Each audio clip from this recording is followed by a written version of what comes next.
people watu wangu wa Busia. Tuko ndani ya Busia Vibe Show. Na Busia Vibe Show manze tunawashukuru sana sika Busia Vibe Show na fans wetu. Sababu tumeona pale TikTok, YouTube ni like kusupport. So hapa Busia leo na Busia Vibe Show nimeletea producer mkali sana hapa Busia. Huyu ni producer tayari ni msanii. So ningependa kabisa aweze kujiintroduce alafu tuendelee na interview yetu. Okay.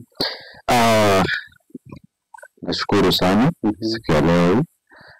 Mimi ni producer Marshall aka Genius hapo TikTok.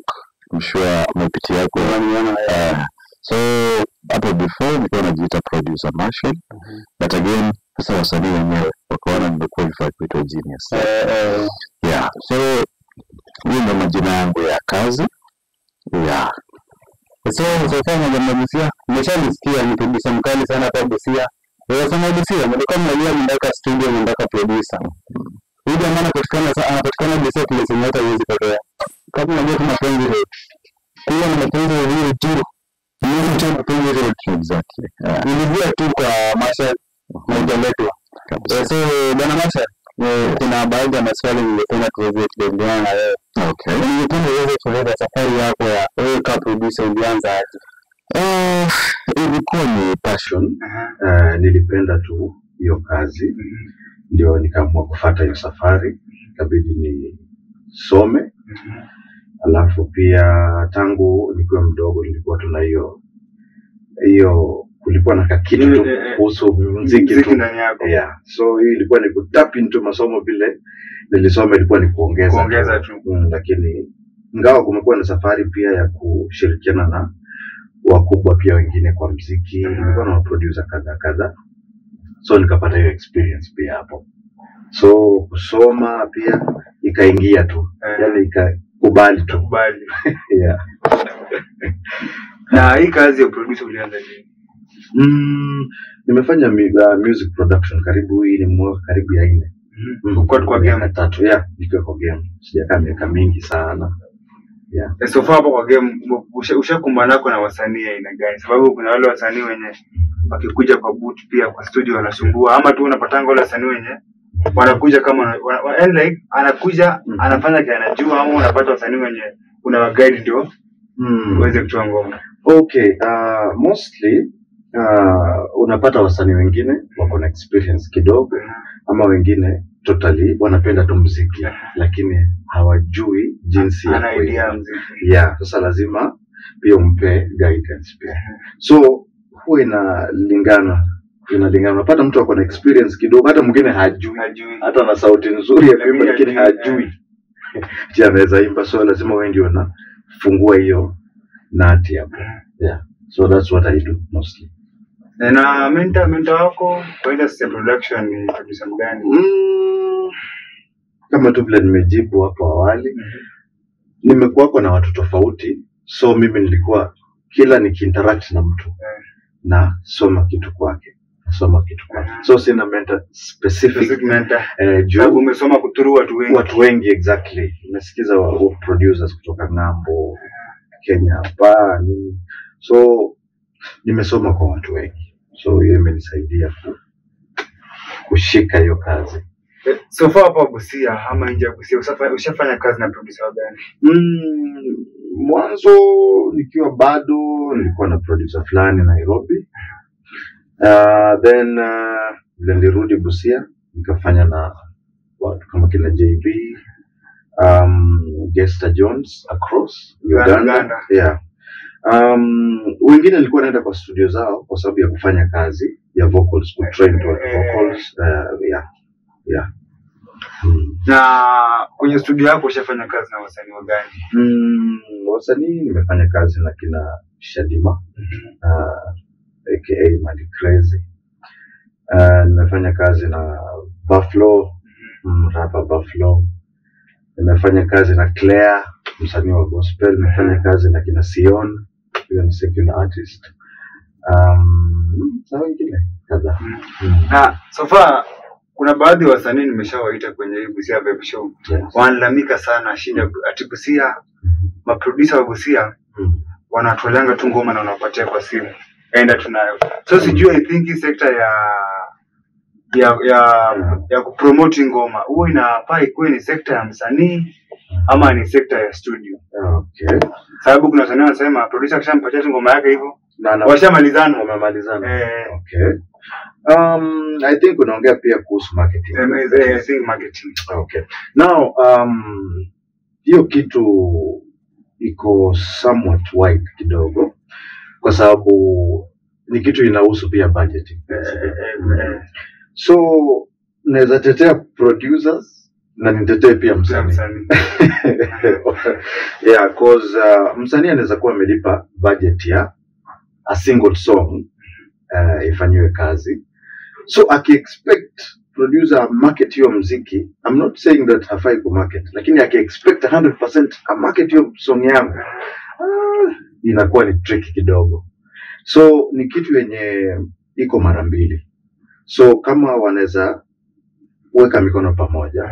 Of course marketing inakuja in many ways. Producer ni kazi yake pia aweke hizo songs Kwa platform at least aongee na watu, hiyo pia ni njia moja ya kumarket. Alafu inafika wakati industry vile unajua inahitaji pesa mingi. So ikifikia hapo inataka ushirikiano wao. Ni wote wawili mnakuja. Exactly. Yeah, they just have to connect. Yeah. Na so far vile ulijigundua kuna kipaji ya kuwa producer, familia na marafiki walichukuliaje? Walikusupport ama walianza kukutenga? Unajua kuna marafiki wanaweza ongea vibaya, huyu jamaa anajifanya tu lakini hakuna kwenye ataenda, huyu hakuna anajua ni kujifanya fanya tu. Sijui wewe side yako ilikuwaje?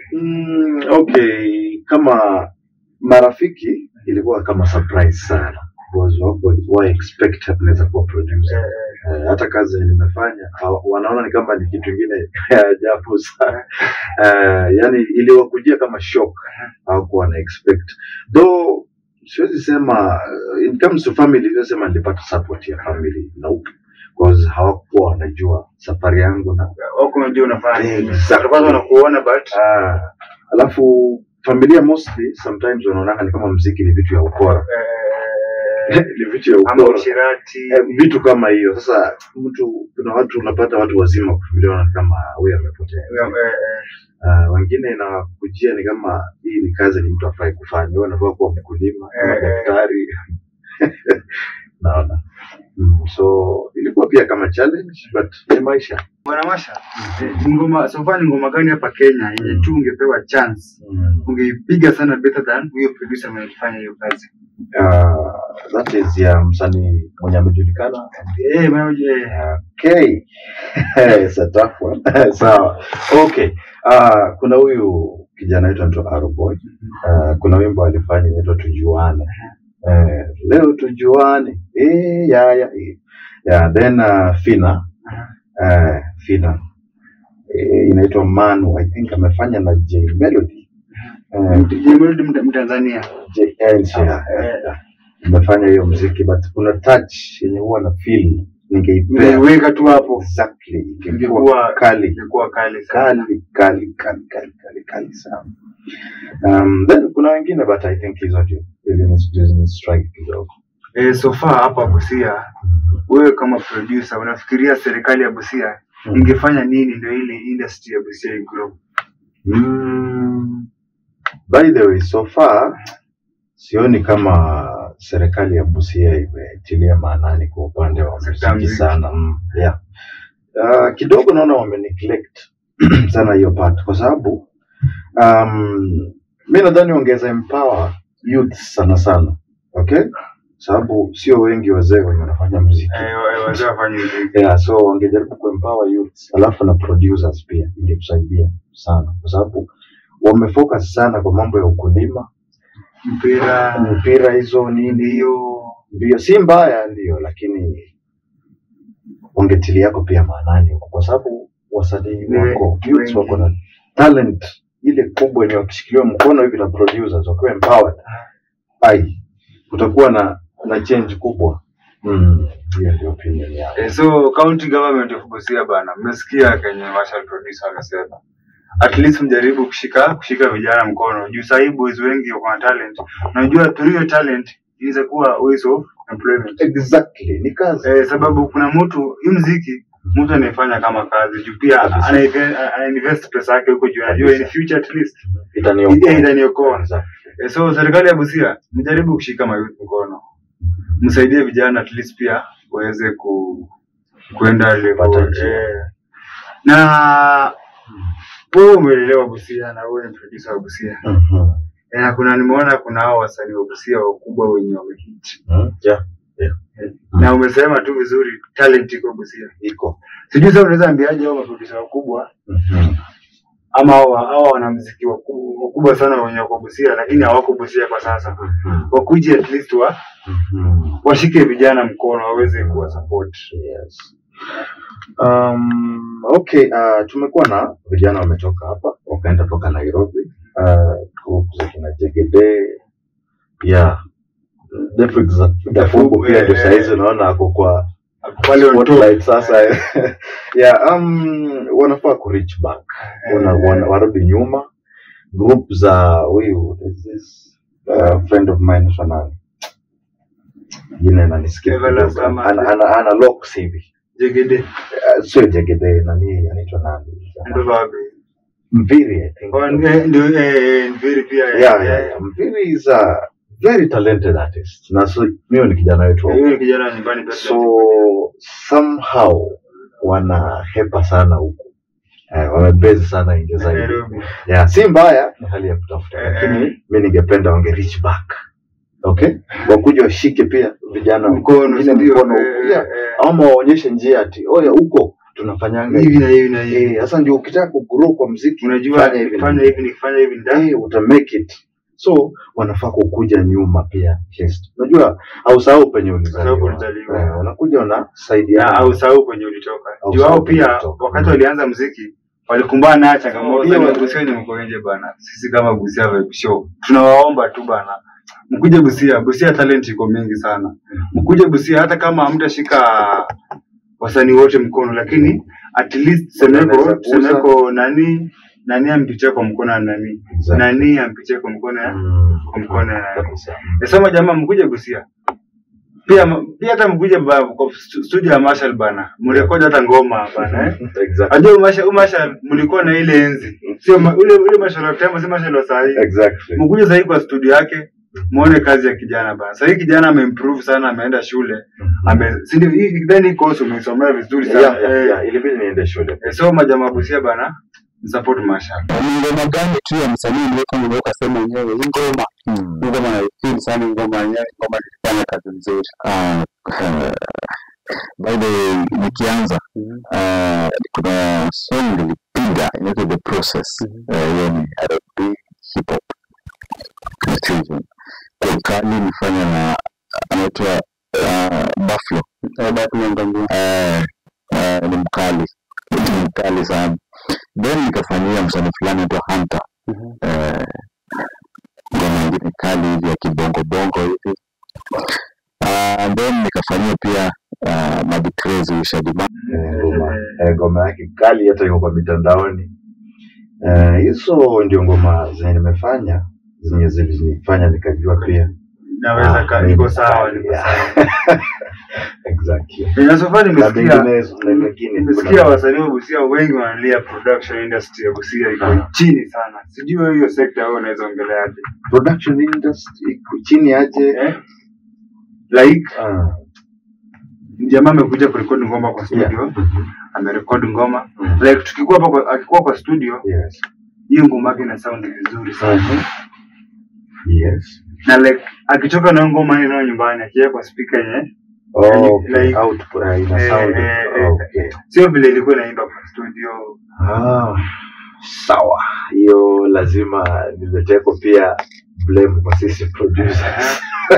Okay, sawa. So unajua produce muziki inataka ukuwe na knowledge ya music.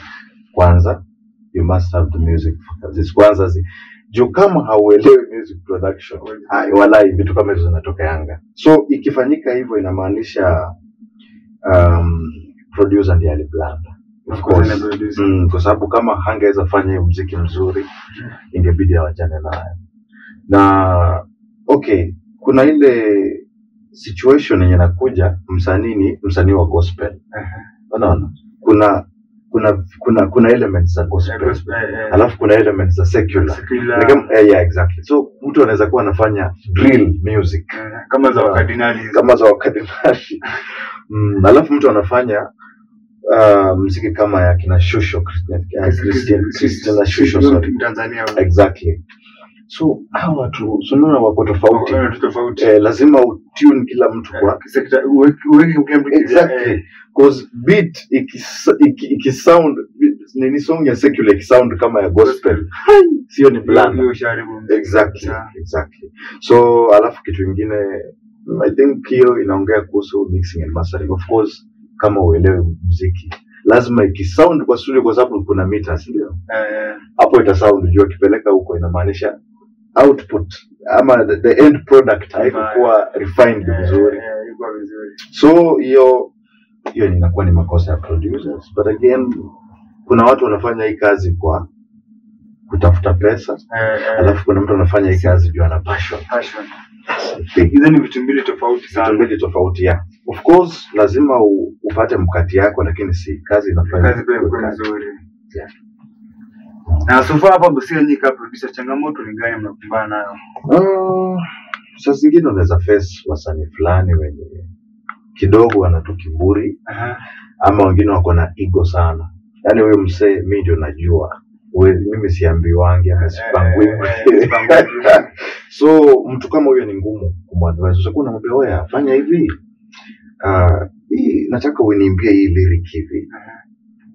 Yeye anafikiria anajua, na kumbe wewe umejua hiyo beat inataka hapa switch sauti badilike hivi. Exactly. So mtu asipokuwa tayari kuadvisiwa inakuwa ni vigumu. So na kwa sababu unajaribu kumswitch kwa sababu kuna aina ya muziki msanii anaweza kuwa ameandika lakini hajui vile inafaa kuimbwa vizuri. Sasa anafaa kuwa willing kurekebishwa. Yeah. Basi sasa sio wengi wana kurekebisha nani kama umeingia kwa personal. Alafu wengine kiburi ya kawaida hivyo. Tuna wasanii tu wengine kawaida tu, mtu akiwa Yanga ama bado haja jua maisha kawaida tu. Kuna watu wanakuja wanafanya kazi na wakulipa ama hujakumbana? Nimepata nako na kadhaa. Nimepata kadhaa. Mshaa alikuja studio akaniweka almost up to past midnight. Yeah, of course. Hiyo ndio scenario iliniudhi sana. Yote nakuja amekaa, kazi imefanywa. Kwanza nilifanya under pressure. Alikuwa tu commanding vitu kama hizo, nilimvumilia by the way. So si mzuri, but pia ni maisha. Kazi itakuwa na changamoto. Na ni msanii mgani unafurahia kufanya kazi? Ndio tu msanii nikifanya kazi, yani mambo yake ni rahisi. Lazima kuna wale wasanii wenye yani ukifanya kazi na feeling kazi iko too soft. Kwa hiyo ina flow tu. Hii kazi Buffalo wa kwanza, Sioni wa pili, hata watatu. Yeah, Claire. Yeah. Alafu na Rose Nyongesa. Anafanya gospel. Kuna kadha. Wengine walienda kwa Kampala. Yani huwa hawadipei kazi ngumu. Kama tu anaimba tu kunanga beat. Exactly. Alafu yani wako tayari kuadvisiwa. Kumwambia hapa. Ukiona juu wanakujanga ukiwa na ile open mind. Wanasema unaonaje? Hapa tukifanya hivi, unaonaje? Hii inafanya vizuri. Sasa unajua inakusaidia ya kumfungua zaidi. Okay. Namwambia hapa tufanye hivi. Na ina flow kana flow vizuri. Wacha basi tufanye vile. Exactly. Yeah. So bwana Marshall, mimi ningependa tu uweze kupatia mafans wako ama wale maproducer ambao pia wanataka kuwa kama wewe a piece of advice. Okay. Okay, kama kwa kazi ya production hii, kama kuna mtu anapenda hii kazi, aifuatilie tu. Aifuatilie alafu atie bidii. Unajua ukipenda kitu utaifuatilia. Vile naenda. Ni kama kupenda mtu utaanza kutafuta huyo. Sio kweli. So kama unapenda kazi nafanya hii, waifuatilie alafu wasome kila kitu inataka mafunzo. Unaweza kuwa unapenda kitu alafu unaifanya kwa njia yenye sio kamilifu. So wajifunze tu. And of course you have to learn from the best. Yeah. Kwa mafans mimi nawashukuru tu. Nawashukuru kwa sababu wamekuwa na mimi. Na reason nimeanza kuona support yao. Umeanza kuona at least kuna kitu, kuna mabadiliko. Exactly. So majamaa Busia, sisi tunafurahia sana. Tunaelekea mwisho wa show yetu. So ningependa at least kuna ile neno ya mwisho kwa mafans wako, pengine kama kuna new project. Unajua tunaelekea December. Exactly. Tena wewe ni msanii au ni producer. So sijui kama kuna new project kwa wategemee. Kuna mambo kali sana. Kuna projects kadhaa, kama 6 hivi. Kwanza moja ni hatari, inaitwa Mbona Una Hate. Hiyo ni kali. That's the current project niko naifanyia kazi. Au tu ngoje kwa mtandao sisi. Watu ngoje inakuja. So majamaa Busia bana, ngoje project mashallah naangusha kitu kingine kali sana. Ndani ya studio inaitwa BFL Records. Majamaa mkuja mrekodi ngoma kwa BFL bana. Wasanii wa Busia. So far mimi sasa Busia anajua pia. Baadaye nakuletea wasanii hapa kwa studio. So far sasa like when tumeanza hii podcast kuna baadhi ya wasanii nimekutana nao. Na silikwambia wanalia sana studio. Wacha wako. So mimi pia ndakuletea wasanii. So bwana Marshall, tumefika mwisho wa show yetu. Mimi nashukuru sana kwa wito wako kuweza kufika ndani ya Busia Vibe Show. So majamaa Busia manze, mwende pale TikTok, mwende pale YouTube, search Marshall Genius TikTok, Marshall Rose Facebook. Mwenze kufollow jamaa. Jamaa pia kwa kama producer Nairobi bana. Unajua like majamaa kufollow sana kwa mtandao, wakufuatilia. Pia una grow. Ndio kweli. So majamaa Busia bana, mtu support bana, sisi ni vijana wa Busia bana. Keep following us manze kwa platform zetu zote. TikTok Busia Vibe Show, IG Busia Vibe Show, kila mahali ni Busia Vibe Show. Marshall, mimi nafurahia ndio. Shukrani. Acha majamaa support. Busia pia mbaya.